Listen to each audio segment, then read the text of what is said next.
Hi and welcome to the Council of Nods. I welcome you to the new episode of Let's Talk Cricket. This year 2020 has not been a great year so far. We have lost another cricketing legend. So please stay with me and let's share our condolences and let's talk about Dino Jones. Dean Mervyn Jones. He was born in 1961 in Coburg, Australia. He started his cricket career from a very young age and he played his first domestic level cricket for Victoria in 1981 and 82 in Sheffield Shield. He started his international career with a test debut in the Tour of West Indies in 1984.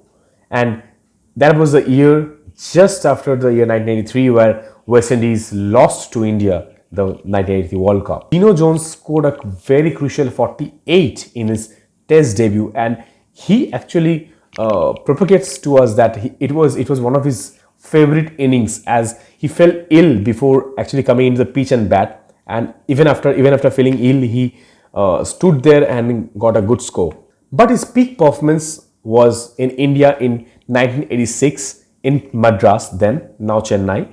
He did a 210 run there. That was his first and I think one double century he did in India, and that was the highest run by an Aussie in India. His career consisted of 52 tests and 164 ODI matches, and he did a run just touching 10,000. And he also had a good average of 46.55 in tests and 44.61 in ODIs. This averages may look very small nowadays, but at that time in 80s, 90s, facing some great bowlers of that time, it was not that easy for a batsman. He was one of the finest ODI batsmen ever played on the pitch because he made singles and doubles as a very much integral part of the game and apart from hitting boundaries. In 1987 World Cup, he played a great role in the team.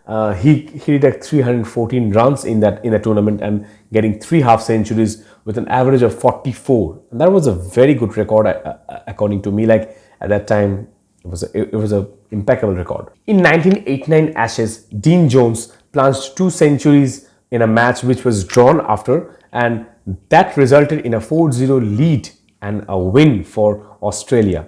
And that effort was recognized by the 1990 edition Wisden Almanac by recommending, like naming him the Cricket of the Year in 1990. That was a great fame which he got at that time. Even after having a pretty good averages, he was dropped from the team numerous times.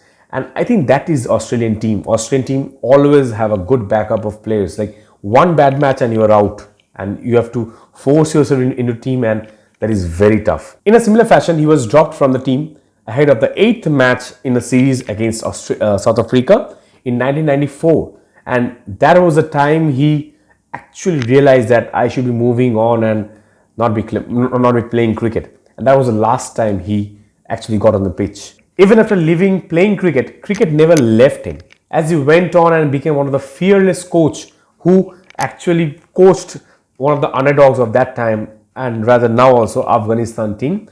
And from that team we got some good players like Mohammad Nabi, Shahzad and also Rashid Khan. And also he was one of the best and fun-loving, jolly type and a humorous person in the commentary box. He was even so fearless that he went to Pakistan and coached a PCL team.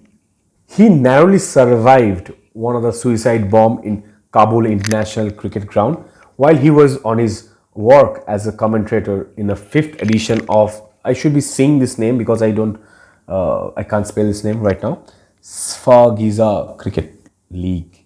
His comment on Hasim Amla got him into trouble and which was resulted in removal of his contract as a commentator in Sports 10 Network. I know people do mistakes, that's always forgivable, and later on he actually apologized for that. But he will be always remembered as one of the best commentators and a very funny commentator, as one of the best commentators I've ever heard about. I have seen one of the shows was there, like where he was giving the pitch report and he was dressed up as a professor, and from there he was named as Professor Dino. So He was fantastic. He was also appointed as one of the commentators in IPL 2020 edition. And at that time in Mumbai, he passed away. We are gonna miss Professor Dino and his funny comments in the commentary box. And Professor Dino will be always remembered as one of the best commentators and a very fun-loving commentators. And we are gonna miss him. Rest in peace, Professor Dino.